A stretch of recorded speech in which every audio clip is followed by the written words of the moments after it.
All right, Joey, you're going to be first. Okay, that's fine.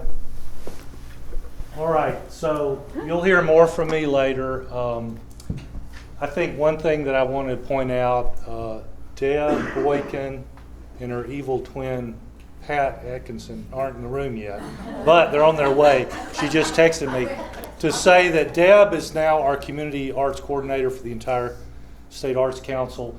She still, though, does research, radio interviews, and other things as a folklorist, and she caucuses with us about once a month in a staff meeting with me and my staff, and also the archivist in charge of the Folklife Archives at the Alabama State Department of Archives and History. And I'll give the balance of my time to the gentleman or gentlelady from the next state. All right. I do believe that's Arkansas. Robin. Hi, I'm Robin McClay, folk arts coordinator in individual artist services in Arkansas. And the image that you see up on the screen is our most recent designee for Arkansas Living Treasure. It's an annual award given to a traditional craft artist in the state. And Robert Runyon is a log cabin builder and stonemason using techniques from old world Scandinavian techniques, really, constructing log cabins and structures as you see there. Unfortunately, don't have a photograph of the most recent cabin that he built, but Lisa Higgins was on our panel reviewer committee last year for the selection of Robert Runyon, and is a fascinating fellow. He fells standing dead oak trees from the woods and hauls them with his team of mules and constructs everything using old world techniques. So he's a pretty fascinating guy. One of the most interesting pieces of work from this past year. Another interesting project that's ongoing that I wanted to mention is one that's based in Elaine, Arkansas. I'm not sure if any of you are familiar with what is referred to as the Elaine Massacre from 1918. A group of sharecroppers from 1918 had formed a group and decided that they were going. Did I go over? Okay. I'll let you read. That's good. We donated time. California. I'm Amy Kitchener with the Alliance for California Traditional Arts. We're a private nonprofit organization that works in partnership with our State Arts Council. We've been growing and growing, and we now have 4 offices and 4 program managers, but we're centrally administered. So several of us work on statewide, and this is a photo from our grand opening of our Los Angeles office 2 years ago, and we brought on Quetzal Flores, who's also a rock star from the band Quetzal. But this is Stanley Rodriguez, who's a Kumeyaay Wildcat singer and an apprenticeship success story. 15 years ago, he apprenticed with the only known Wildcat singer. And today, Stanley is the guy Stan's the man for Kumeyaay Wildcat singing. So I have my report here. I'm going to talk tomorrow with you all about our work in health, which is really growing and developing. But we also have another partnership with our state. We're in the pilot arts and corrections program. So putting traditional artists in Corcoran Maximum State Prison with Charles Manson. So to be continued. Thank you.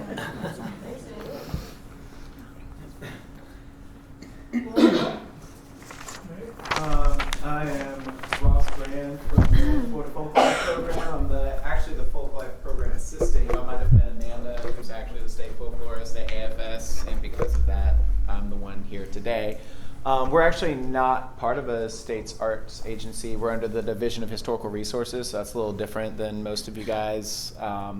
And this image is from a survey that we're doing this year. It's actually a 3-year survey covering the St. Johns River, a major river in Florida that is actually culminating with St. Augustine.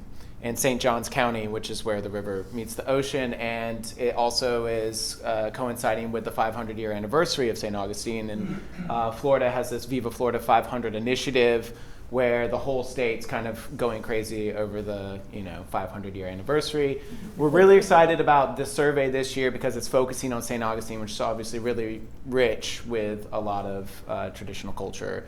Amanda also recently acquired some new and exciting camera equipment, and we're hoping to start using that in this survey to try to have more of a presence video-wise online, try to get YouTube page, and try to get our work out more. That's kind of a big deal for us. Is we do the same. We do apprenticeship programs, and we do the Folk Life Festival.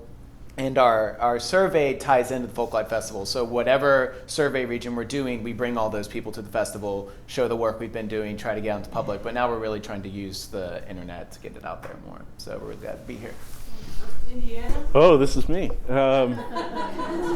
I'm going to really encourage everyone to look at the report, because I'm not going to talk to you about all the work we're doing with state parks or the 36 libraries that we have traveling exhibits at, or any of those types of things. But I want to tell you about a project I'm working on right now, which focuses on creative aging topics, specifically folk art and aging. And I think that we as folklorists are kind of uniquely placed to understand the connection between narrative and objects and the creative process. This is Marianne Sykes. Marianne does rug hooking, but each of her rugs are tied to a family story. She'll spend months designing a rug, she'll spend months making a rug, and then she'll spend, I'm pretty sure, the rest of her life telling people the story of that rug. I know that probably all of you that do much field work bump into people like this, And now, having done field work for over 25 years probably, I started thinking these are often at the fringe of what we often study. And I think it's time for us maybe to start pulling those back to the core of what we work with, and learn to try to focus on folk arts and aging, and especially these items I like to call life story objects. I just finished my dissertation, and it is, thank you, and it is specifically on life story objects and their makers in Indiana. Louisiana. I'm Ada Owens, and welcome to my state and my home. This is an exhibit that we produced as the wrap-up of the New Populations Project. The audience is targeting libraries in the state, but it is traveling by the State Museum. I'd like to announce that Delta Pieces is online. It is 68 articles about Northeast Louisiana. Did that with Susan Roach. Redesigned my website a few years ago, and now I have a real brochure for the first time in I don't know how long, and a little bookmark for conferences and book festivals and things like that. But the Baton Rouge project is what I'm working on now. Ignored my hometown all these years.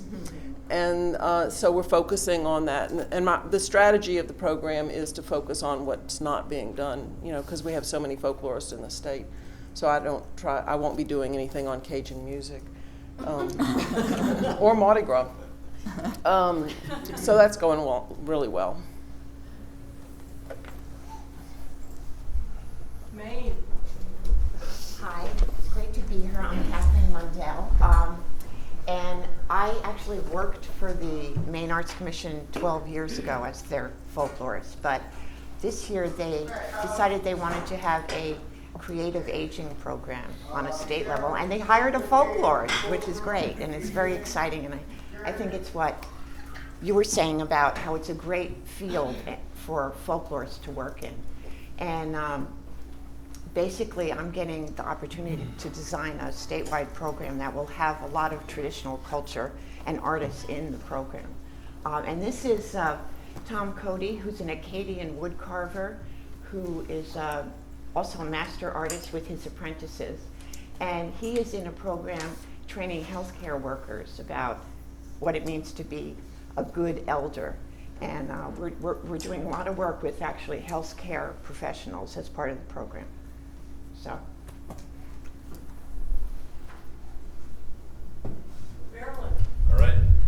Hi, I'm Cliff Murphy. So here in this picture you can see just an image from an ongoing radio program that we do with Baltimore's public radio affiliate, spotlighting different traditional artists. This is Lefty Cray in the background there, schooling me on how to cast a fly. He's a fly tyer of some note. I would say that in the last year, the most exciting thing that we've been through is taking our archives, which are 40 years old now, and moving them into the University of Maryland library system through partnership with University of Maryland, Baltimore County. And what was interesting, we've been building a partnership program with UMBC for, I would say, 3 years now, and the university had been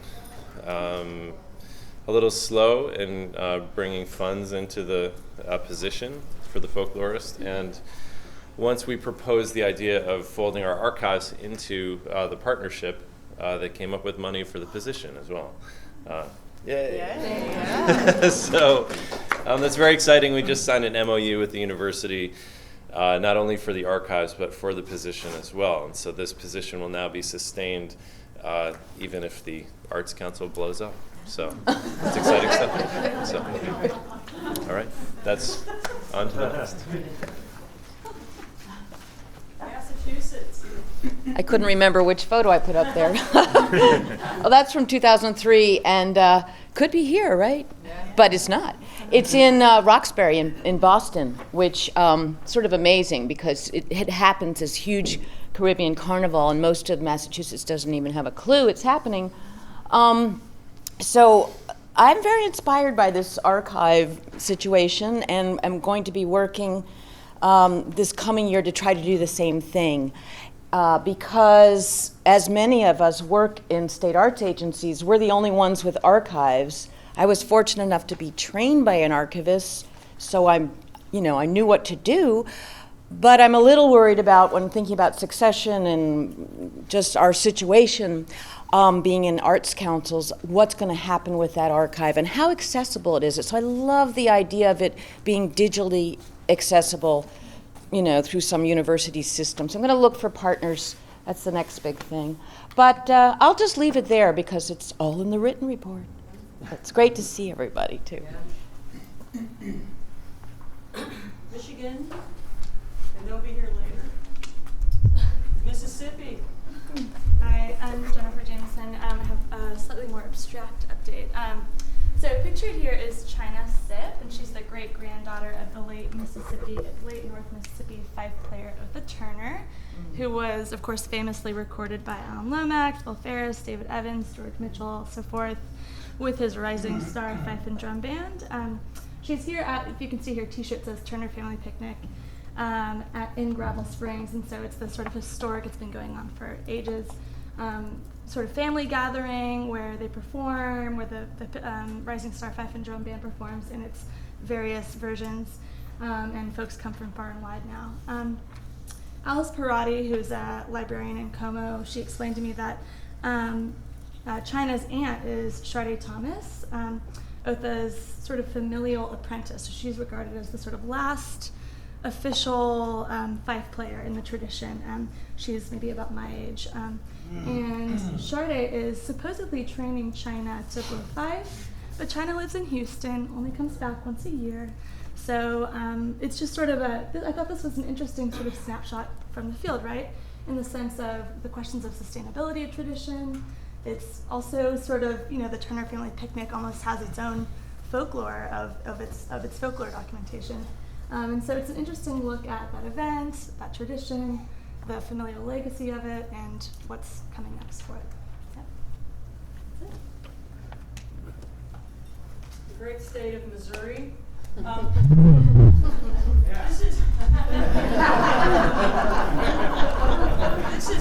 We've been mailing out out postcard announcements when the applications are available for our apprenticeship program. We're currently in the 30th year of the Traditional Arts Apprenticeship Program in Missouri. This postcard is such a collaboration between Deb Bailey, who's not here, my coworker, the students who work in our office, obviously the artists, and you saw the numbers of people that we've served through apprenticeship through the years. But you can also, there are 22 images here. Dana Everett-Spain took several. I think Barry may have taken one. And some of the students who've worked with us through the internship and also our graduate assistantship have taken some of these images. And so I think it encapsulates not only 30 years of the apprenticeship program, but 30 years of our field. I was an intern to Dana Everett-Spain and Julie Newman's back in the early 90s. And I really think of that in a similar way. And that's a tradition in our office that I really try to carry on. So that's why I chose this image. Nebraska? Hi there, I'm Dylan Wall from Nebraska. I'm pretty new to the scene. This is my first NASAA conference. A lot of you may be familiar with the executive director of the Nebraska Folklife Network, Gwen Meister, who could not be here today. She was at AFS and was spread a little too thin. I've been working with Gwen pretty closely for the last 3 years. One of our main activities is producing these large-scale cultural educational trunks on different ethnic and cultural groups represented in Nebraska. What's really exciting for us is that, considering Nebraska is one of the largest resettlement states for refugees and immigrants from all over the world, we now have an incredible, rich, multicultural diversity represented in our state. So since I've been around, one of my goals is to do as many projects on these different groups as possible. The last project we completed was on Sudanese cultures in Nebraska, of which a few days ago I was informed that we won the Dorothy Howard Award for. Thank you. And this is a picture of Karen dancers. The Karen ethnic group of Burma or Myanmar, I believe are the second or the third largest ethnic group in Burma, and Nebraska has the largest and fastest growing population of Karen people in any other state. So I've been drafting up a proposal to do a large-scale cultural education project on the Karen, and we target these educational projects towards students in schools, or in schools with students grades 4 through 8, where they learn about culture and history to begin with. So thank you. Hi. Hey, Dana. When people see Nevada, they don't really think of ethnic traditions. They tend to think of cowboys and Indians. But actually, about 73% of our population is in Clark County, Las Vegas, and is incredibly ethnically diverse. So this is one of our apprentices who is now a master. She is doing Pisanki here, but she also had a career. She was originally Canadian and had a career as a Ukrainian singer, traveling all over Canada, United States, Europe, Ukraine. So we tend to have a lot of people who have been in performing arts, of course, in the Las Vegas area. So it's a very rich area to look at a lot of different things, and you can read the report. New Hampshire. Hi, everybody. I'm Julianne Morse. I'm the Heritage and Traditional Arts Coordinator for the state of New Hampshire. This is also my first NASAA conference. And I didn't get to go to AFS this year, but I did last year, and it was a great opportunity. I've been in the position for a little over a year, and I've been with the agency for about 2.5 years. The photos I chose, I snuck in 4, actually 3. Are photos taken by a field worker that we're contracting with, Becky Fields, who's first, actually probably third at this point in her life career, is as a photographer, but she's working a lot with New American and immigrant community members. And why I chose this photo is because I think it's a really great, these compilation of photos is a great a visual description of her level of involvement in the communities, that it isn't just a one-time involvement with these communities, and it's really representative of where New Hampshire is right now with our traditional arts program, in that we're starting to slowly come out of like this shell of feeling like we're in like survival mode, like we're going to be like, you know, just completely annihilated, blown up. And maybe that's just naive of me to think that we're not going to be blown up, but we're really starting to position ourselves to be able to start to reinvest and re-engage in not only new communities that we hadn't been able to connect with before, but also just the field in general. New Jersey. I also have the visual aid to accommodate that photo because thanks to NASAA, especially Barry and Bill, for helping. I've been writing this grant for the last 3-4 years, and we got these last grant for to do a brochure. And this is it's a wonderful images that we got. If you read our report, this is the visual aid. If you don't read the report, you probably can glean some of it from this brochure. But we also have a display to accommodate the brochure also. And I've been traveling New Jersey for almost a year now, and it's very well received. And out of that, we got a lot of information, a lot of questioning, because I'm the folklorist for the state, and the program is part of the State Department. So my new secretary used to say, "Oh, we work for COA," and I say, "No, we work COA, not CIA." Because with the government, when you mention government, it's kind of leery. So we need to make sure that this is the work that we do, just to work with artists and to make sure that everybody been recognized. And if you read the report in the brochure, we have 4 folk art centers. And now we try to establish another center because New Jersey even is small, but we have the mountain on the west, and then we have the Jersey Shore, the famous, whatever you read, Jersey Shore is not true. Hi everybody, it's great to see everybody. I'm Robert Barron from the New York State Council on the Arts, directing the Folk Arts Program. The work we do is really in very large part the aggregate of all the applicants and organizations we support, because we have 70 different programs and organizations in the state, and the heart of it is an infrastructure of 13 programs in local arts councils, libraries, museums, and folk arts organizations. And the infrastructure is strong after many years when some fell out, some got stronger, some got weaker. It's pretty solid, pretty stable with other sources of support.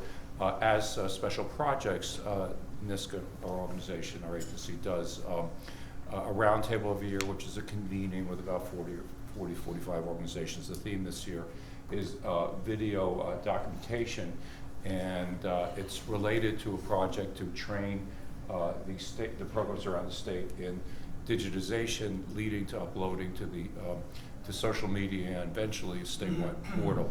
We have a professional development program, and we also have done with the New York Folk Art Society, which is really the entity that carries out the statewide services. And we also have an internship program for vocal graduate programs. I guess, to be frank about it, what's been a strain is that I have responsibilities for several programs, which means like about 250, 300 applicants, which is pretty massive. And we were on lockdown for 5 years where we weren't able to travel, site visits. So that's opening up now, and we're making some very decided efforts to connect with the constituency more. I'm Sally Peterson at the Folklife program at the North Carolina Arts Council, and this is a photograph of Bill Myers, who's in front there, and the Monitors, which is a rhythm and blues and jazz band that's been in existence for over 55 years now. And Bill really stands at the intersection of most of the work I'm doing now. He received a Heritage Award this past year, which is a program that's been reinstituted at the Arts Council. And he's also really a critical supporter and works very hard with us on the African American Music Trail, for which we are now starting to develop turnkey programs and curriculum to go out to local schools. And as a former assistant superintendent of the Wilson County Schools, Bill's really helpful with that too. So we're going to be talking about this at a session, Unleashing the Power of Traditional Art. Isn't that a great title? And I kind of forget exactly when that is, but I hope if, do you remember? Friday at 3. Friday afternoon. Thursday. Yeah, well, whenever it is, I plan to be there, I hope. So, yeah. Well, I'm glad everyone's as confused as I am. Okay, thank you. Tomorrow with the recap on Friday. There you go. Yeah, that's right. I think that is right. Thank you. Thanks, Al. North Dakota. My name is Troy Geist. I'm with the North Dakota Council on the Arts.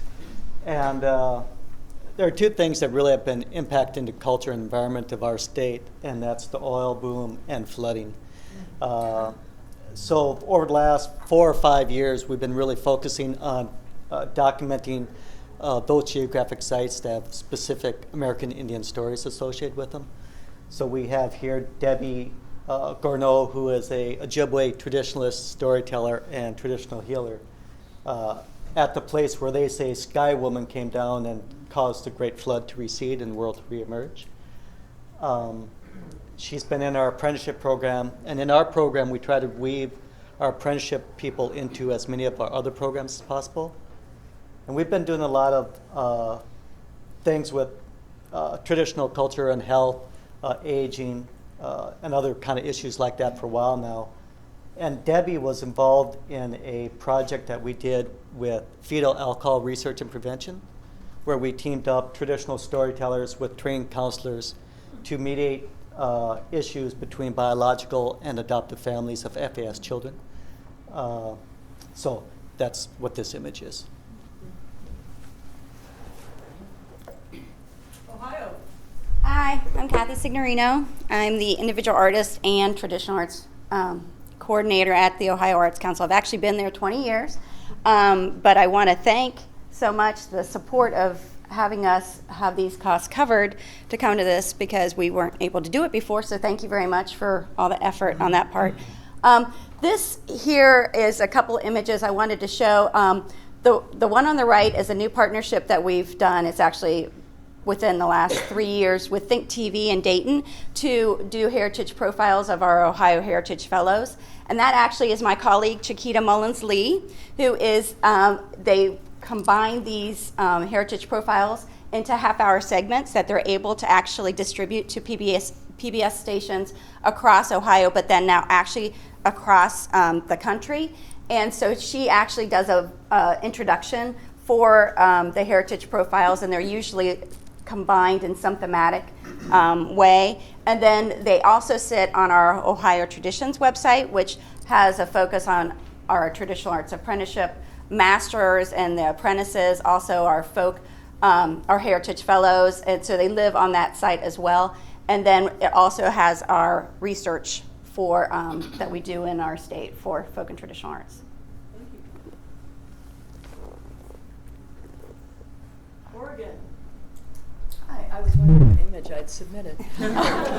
So, hi, I'm Ricky Saltzman. I'm with the Oregon Folklife Network. I work with Emily Westefanador, who will be shortly having a name change, so look for that at the next NASAA.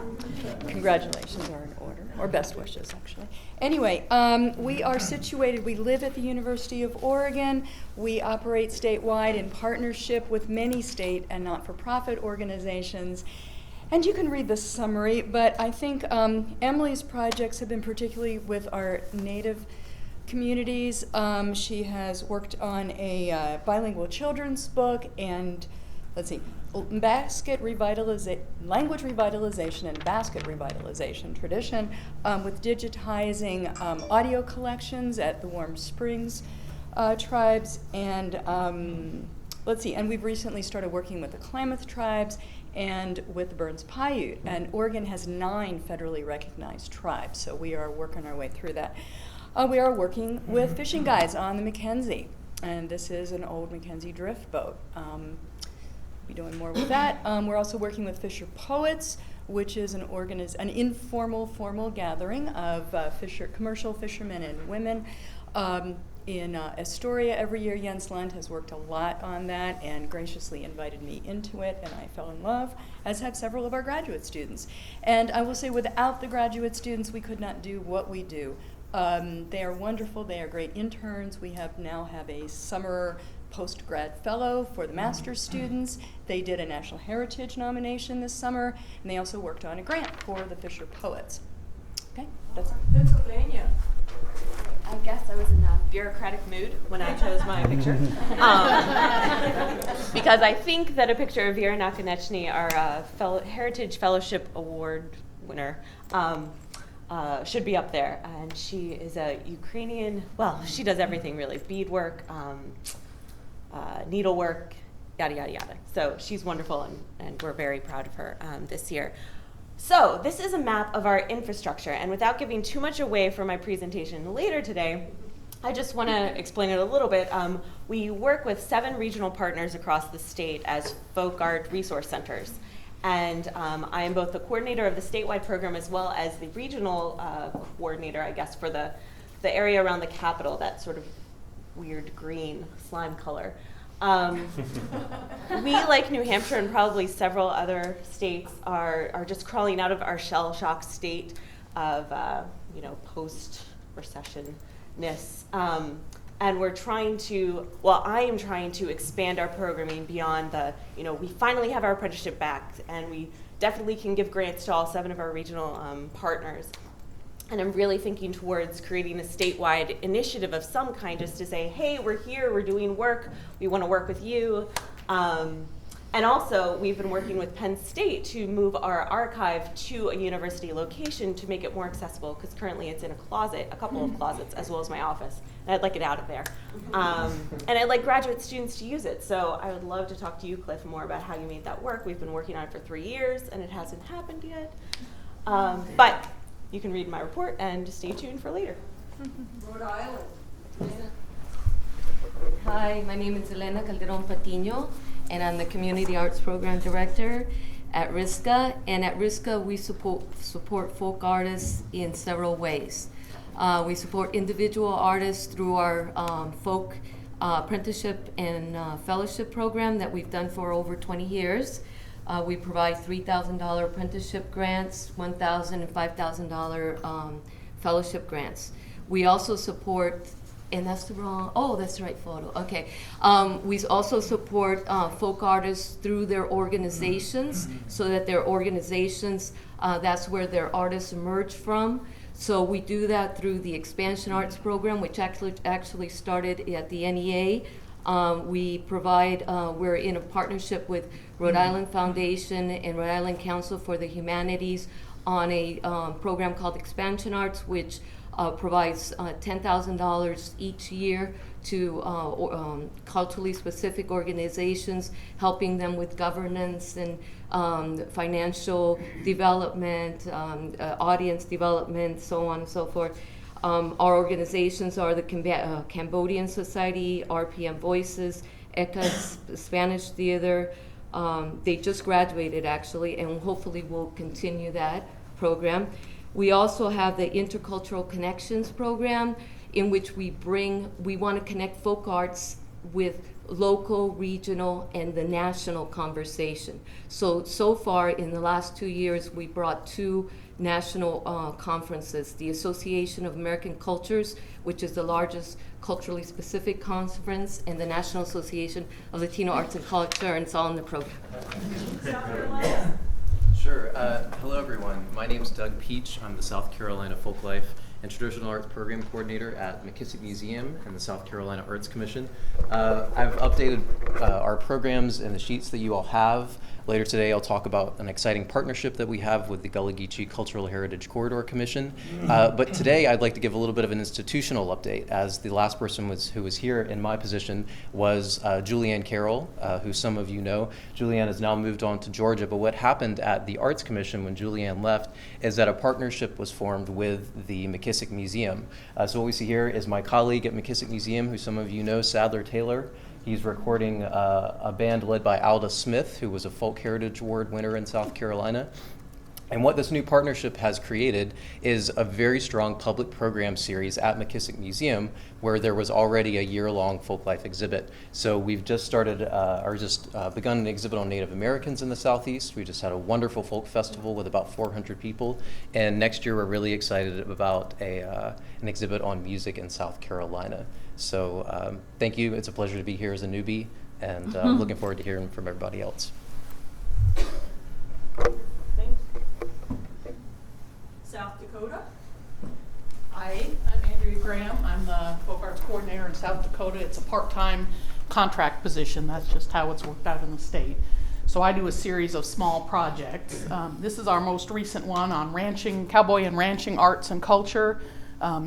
Usually do a year of field work and then another year of produced public programs. So we did this exhibit with a museum in Deadwood.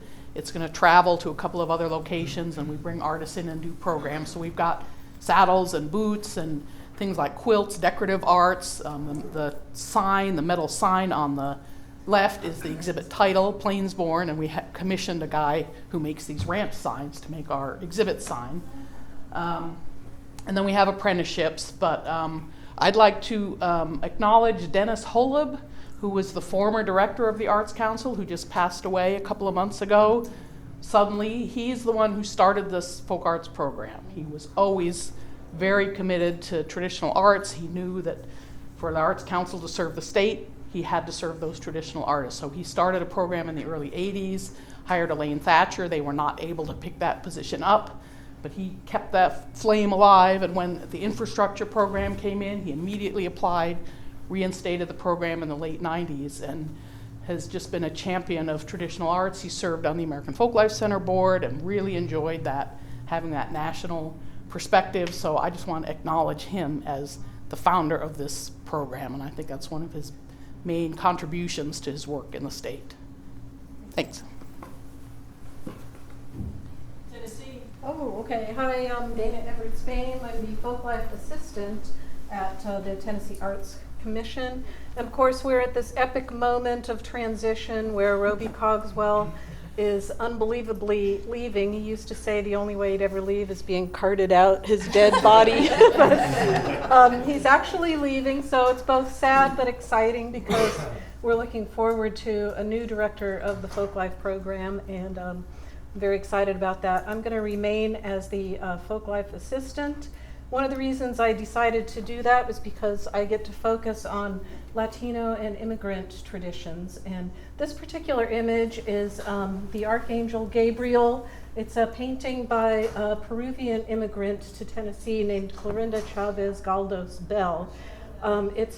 She learned this growing up in her family painting workshop, and this is a traditional type of Catholic iconography that was introduced to Peru back in the 16th century by Jesuit artists, basically to help convert the population, and has been maintained through informal family workshops within particular families. So her family has been doing this form of art for uncountable generations. It's very interesting because it seems to be a bona fide example of gesunkenes Kulturgut, which is something we were all taught to poo-poo back in graduate school. But anyway, it's a communal art form. In other words, she grew up specializing in certain parts of the painting, and her 5 siblings and father would complete the rest of the painting. So more later. Hello everyone, I'm Charlie Lockwood. I work with the Texas Folklife. I'm also kind of new to the scene. It's my first time at the conference. Some of you might know Christina Bailly. She's our executive director. She couldn't be here, so you got me. Texas Folklife turned 30 years old this year, and we're a private nonprofit organization. And this is an image of the logo that we're using different events throughout the year to celebrate that. We did a launch party a couple months ago where we invited Kay Turner, one of the founding folklorists of the organization, to give a talk. It was a great event. Along with that, we're doing a book project that is going to highlight all the programs that we've done over the last 30 years. And then also right now, a passion project of mine is working with our archives. So you archive people that are doing archive stuff, I want to talk about that. We've been partnering with UT Austin, have some graduate students and some professors at their information school, helping us to organize the material and eventually digitize it, make it available so people can use it. Along with that, we're continuing with some of our flagship programs. We do the Big Squeeze, which is a statewide youth accordion contest for kids under 21 years old playing all genres of Texas accordion music. We do an event in Houston every year called Accordion Kings and Queens, which is also celebrating accordion traditions, mainly polka, zydeco, and conjunto. And then another project I work closely with is called Stories from Deep in the Heart. It's a youth radio project where we have kids in local public schools documenting their family and community traditions. We did a summer workshop this year with Rachel Hopkin, a radio folklorist, and it's a fun program. So, hello. Virginia. Yes, I'm John Logan, and I direct the Virginia Folklife Program. We've been in existence now for 25 years, and I've been the director for a little bit over that time. We're actually based in a Humanities Council, not an Arts Council. We're the only one in a Humanities Council, although West Virginia is now looking into it and actually going to apply this year for one, so I'm happy about that. This is a picture from the Richmond Folk Festival, which is one of the larger things that we do.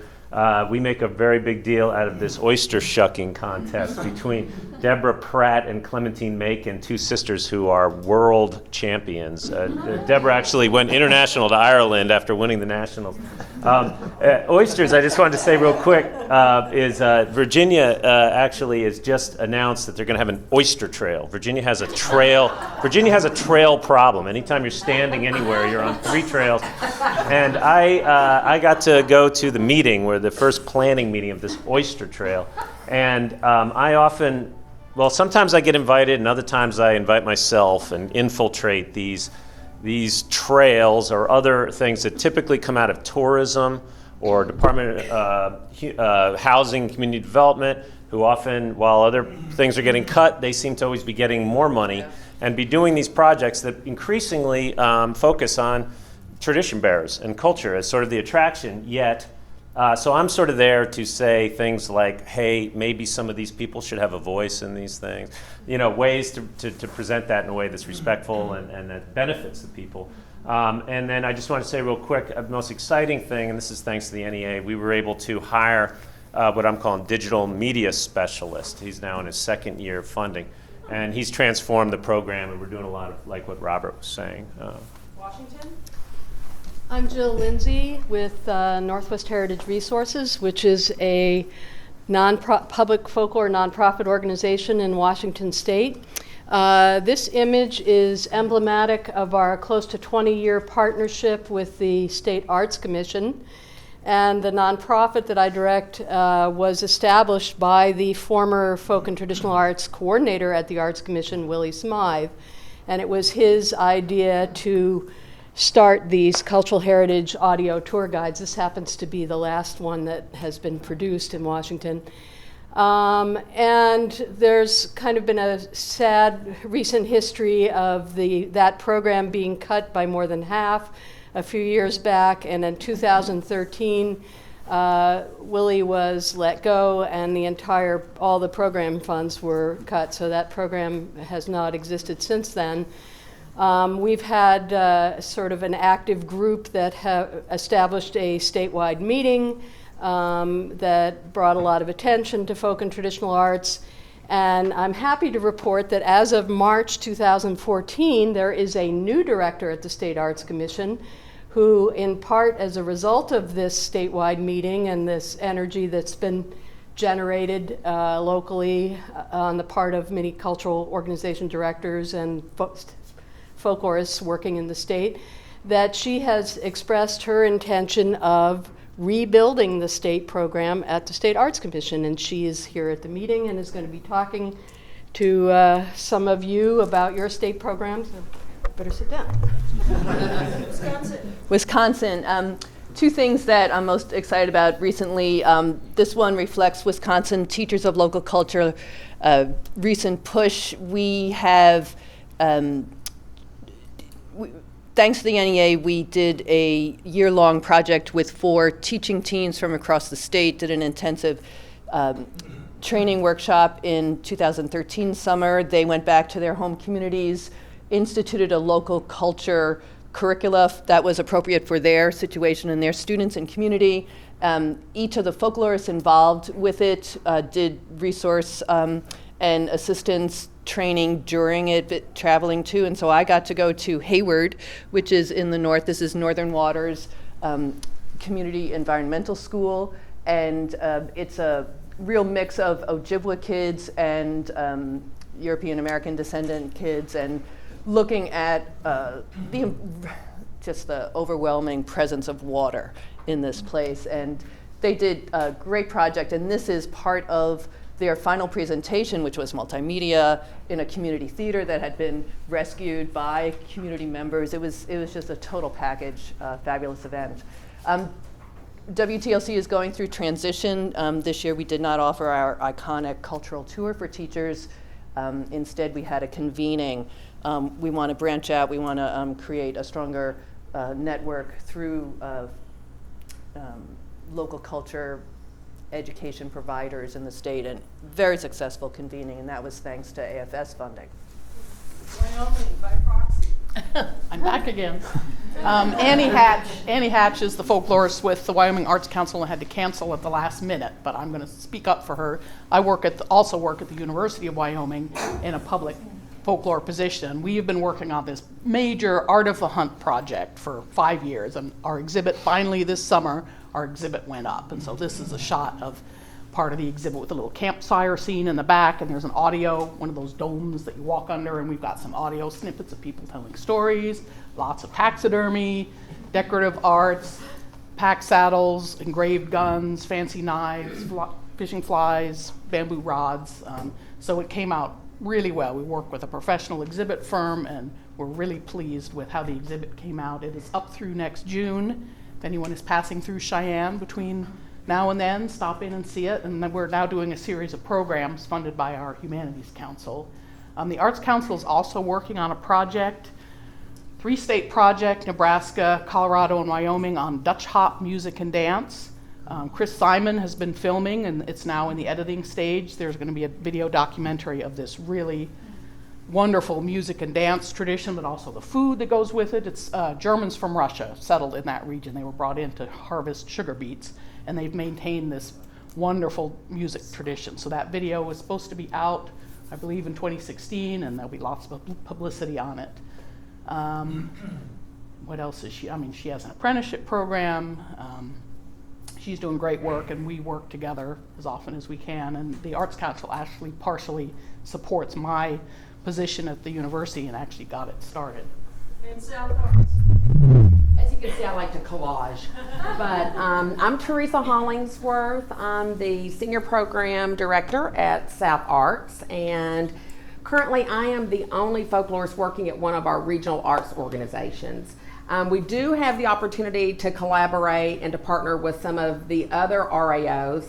The photos in the bottom left-hand side, those are from our Sum of Many Parts quilt exhibit, which toured China the previous year and a half, and that's a project that we partnered with Arts Midwest on. Currently, the exhibit is available for about a year and a half through Exhibits USA. And Exhibits USA is coordinated by another one of our sister regional arts organizations, Mid-America Arts Alliance. I forget. I'm sorry. But anyway, they're currently touring Some of Many Parts. Also, I am in the planning stages for FITS 2015. We have presented 25 folklorists in the South retreats. Thanks to the support of NEA, this coming year we will be on the coast of South Carolina on Seabrook Island, June 5th through 7th. Everyone will want to be there. You don't have to be in one of the 9 South Arts partner states to participate. Everyone is welcome. But registration is limited. The Episcopalians only have so many beds for us to rent that weekend. So more information will be forthcoming about that gathering in the next couple of months. I'm gone now? Okay. So anyway, that's it.